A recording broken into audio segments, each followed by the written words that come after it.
A paz do Senhor, aqui é o professor Marco Faleiro, da Logos Ensino Superior de Teologia. Nós estamos na disciplina Panorama da Bíblia, que é do ramo da Teologia Bíblica. E estamos na AVA, que é a quarta parte dessa aula dupla, que é a quarta, são as aulas 7 e 8, na primeira parte da aula 8. Nós estamos a falar sobre o período conquistador. Estamos vendo aqueles 7 períodos que nós encontramos na Bíblia. Esses 7 períodos são os períodos históricos bíblicos. Como nós já falamos, não é preocupação nossa fazer uma ligação da história reconhecida pela ciência humana e a história bíblica. Apesar de que nós consideramos essa realidade, porque existe uma relação real daquilo que é constatado, daquilo que é dito na Bíblia. Mas é bom lembrar que a Bíblia, ela, apesar de dizer a realidade da história, ela não tem um compromisso de dizer exatamente a história, os detalhes da história, porque Deus escolhe partes da história humana, que são muitas partes. É óbvio que a Bíblia não fala tudo, pelo menos de forma direta. Alguns dizem que pode estar de forma indireta no código da Bíblia, mas isso é uma suposição, isso não é uma realidade, não é confirmado, e não é claro, direto.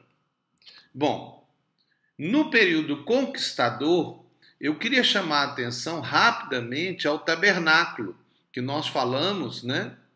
Que foi nesse período, quando Moisés conquista a liberdade, saindo do Egito com as 10 pragas, a abertura do Mar Vermelho, e indo para o Sinai, onde Deus dá as tábuas da lei e a própria lei, né, que são os 5 livros de Moisés. E ali é estabelecido todo o sistema religioso de Israel, né, aquilo que é chamado de judaísmo, né? Na verdade, era uma revelação tipológica daquilo que seria a verdade. Aquilo que acontece no céu, como é o caso aí do tabernáculo, existe um tabernáculo celestial, e também a própria tipologia da pessoa de Jesus e talvez outros tipos de tipologia, porque, por exemplo, o tabernáculo é muito relacionado para alguns com a igreja, com a ideia da igreja, né? Com as divisões da igreja, mas aí já é um estudo próprio do estudo do tabernáculo que você está a ver aí, né? Com a ideia daquilo que compõe, né, até as peles, a porta. Isso tudo é uma simbologia. Nós não vamos entrar, né? É muito ampla, vale a pena um estudo particular, mas ele é muito interessante. Nós não vamos entrar, mas está dentro da realidade do período conquistador, né? Com que Moisés levantou aí o tabernáculo, o sistema todo sacerdotal, com os sacrifícios, isso tudo tem uma realidade própria. Esse período, então, nós já estamos falando aí dos 7 períodos, nós estamos aí agora nesse terceiro período, que é o conquistador, e como nós já sabemos, nós fizemos aí uma parte menor, né, que nós estamos falando.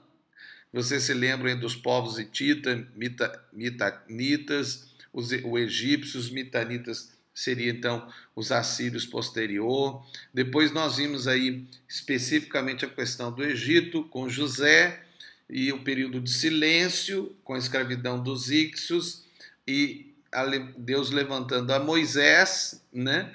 E o tempo de Moisés, depois disso nós sabemos que ele vai para o Sinai, e nós encontramos ali aquele momento em que ele vai para Canaã, né? Tem aqueles povos, E aí, depois do Canaã, nós temos o reino, o estabelecimento do reino, que é um outro período que nós vamos falar. Mas agora, nós gostaríamos de destacar a geografia de Canaã. Canaã é uma faixa de terra estreita e montanhosa entre as costas do Mediterrâneo e a orla do deserto, desde Gaza no sul até Emate no norte, às margens do Orontes.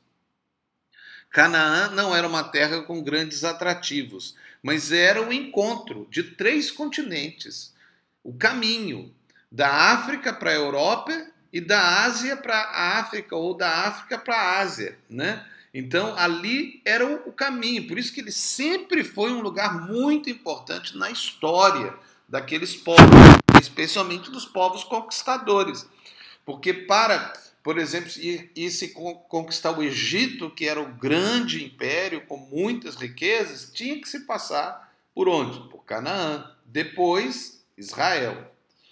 Canaã significa terra da púrpura. Deve seu nome a um produto local muito cobiçado na antiguidade, desde os tempos mais primitivos. Seus habitantes extraíam de um coral do mar, do gênero murex, nativo dessa região, a tinta mais famosa do mundo antigo, a púrpura. A púrpura era tão rara, tão difícil de extrair, que por isso mesmo era cara, tão cara, que só os ricos podiam adquiri-la. As vestes tingidas de púrpura eram consideradas em todo o Oriente Antigo sinal de alta categoria, quer dizer, de riqueza, da nobreza. Os gregos chamavam fenícios os fabricantes e tintureiros de púrpura da costa do Mediterrâneo e a sua terra. Fenícia, na língua deles, significa púrpura. Então, teve a ver com os fenícios a própria ideia do nome de Canaã, né? Apesar de que nós vemos Canaã relacionada com um dos filhos de Cana, né, que formou os povos cananeus. Fenícios são um povo cananeu, conforme a Bíblia. Eles eram muito sábios ou com grande conhecimento. A maioria foram os maiores marinheiros dos tempos antigos, formaram colônias no Mediterrâneo em várias partes. Então nós temos aí colônias fenícias, né, em Cartago, em Chipre, em Cilícia, em Rhodes, em Malta, em Sardenha, em Cádiz, na Espanha, e talvez até a própria cidade de Tarsis, né? Suas cidades na Palestina especificamente são 4. É Tiro e Sidom, muito falado na Bíblia, e Biblos e Ugarit. Inclusive, Biblos tem a ver com a própria ideia da escrita, porque os fenícios também foram os grandes promovedores da escrita, além de serem os marinheiros. Eles, na verdade, foram os importadores e exportadores para aqueles povos ali da Europa, do norte da África e é lógico, de toda a região ali da Ásia, que acabava chegando ali na Fenícia, né, para o porto da Fenícia, de Tiro, né, que ficou tão famoso, tão poderoso, né, e aí seguir em direção a Chipre, em direção às terras todas da Europa e as terras do norte da África, né? Então ali era sem dúvida um ponto estratégico, mas era um povo de marinheiros, né? Inclusive Salomão mais tarde, né, faz aliança com eles, Davi faz, né? Os reis todos fizeram aliança com eles, na verdade tinha até alianças de paz por causa do serviço que eles prestavam para todos aqueles povos, né? E depois para os impérios. Tarsis, talvez uma colônia fenícia no sul da Espanha, no Estreito de Gibraltar. Jonas fugiu para onde? Para Tarsis. Não querendo ir para o Império Assírio, a Espanha já era, há muito tempo, uma grande colônia judaica. Eles chamam aquela região, quer dizer, na Bíblia, né, no Antiga, é chamada de Sefarade. É por isso que os povos judeus, mais tarde, né, que moravam ali na Espanha, eram chamados de sefaraditas, né? O outro povo, ao norte, na Germânia, né, eram chamados de askenazes ou askenazitas, né? Por causa também de uma relação direta com a genealogia que vocês devem se lembrar que nós já passamos. Mas vamos continuar. O rei de Tiro foi comparado a Lúcifer, a estrela da manhã. Lúcifer é um termo utilizado pelos católicos na Vulgata Latina, mas não é o nome original dele, né? Porque Lúcifer significa iluminado, e a gente sabe que esse ser caiu e ele não tem mais nenhuma iluminação nele. Eles sempre foram grandes comerciantes e os principais exportadores da mercadorias que chegavam do Egito, da Arábia, da Índia, da Mesopotâmia, de Canaã, enfim, de toda a região do Crescente Médio e além. A cidade fenícia deu o nome a que designa livro, em grego Biblos. Cidade marítima de Canaã originou-se de Biblion. E entre os fenícios nasceu também o alfabeto, que os gregos e os romanos mais tarde adotaram e que chegaram até nós. Olha para você ver aí, depois você pode parar e olhar com calma o alfabeto aí, né, como que era em Sinai, Canaã, fenício, grego antigo e o atual. Né? Isso aí foi uma descoberta. Bom, nós vemos aí mais uma vez a ideia aí da conquista com os fenícios, né? A terra do Nilo trocava ouro, especiarias na Núbia, cobre, turquesa, as minas do Sinai, linho de marfim, prata por prata de touro, artefato de couro de Biblos, vasos vidrados de Creta. Os ricos mandavam tingir suas vestes com púrpura nas grandes tintarias da Fenícia para as demais damas da corte produzir um maravilhoso azul lápis nas pálpebras, né, que já era um costume, né, o estíbio cosmético, altamente apreciado pelo mundo feminino, tudo isso produzido aí pelo comércio dos fenícios. A cidade de Canaã eram burgos fortificados, lugares de refúgio em tempos de guerra, que devido aos ataques súbitos de tribos nômades, quer devido à hostilidade dos cananeus entre si, é verdade que cada cidade fortaleza tinha abastecimento de água, mas não havia nenhuma que pudesse abrigar permanentemente uma população numerosa, grande. Em comparação com os palácios e metrópoles da Mesopotâmia ou do Nilo, eles eram insignificantes. Em sua maioria, as cidades de Canaã caberiam comodamente no palácio dos reis da Mesopotâmia. Quer dizer, eram reinos, mas não eram reinos que se pode falar do tamanho da Mesopotâmia e do Egito, mas eram reinos que tinham lá o seu poder. Olhando um pouquinho a geografia, eu vou passar aqui rapidamente, depois você pode parar e ir vendo aí como que era o Mediterrâneo, a costa, os montes, depois o Vale do Jordão, né, chegando ao lugar mais baixo que é o Mar Morto, e depois as montanhas ao leste do Jordão. Vejam aí então lá em cima o Germão, o Hermon, né, onde nascia as nascentes do Jordão, descendo, né, ao Vale de Ula, que são as águas de Merom, depois o Mar da Galileia, e depois descendo até sinuosamente até o Mar Morto.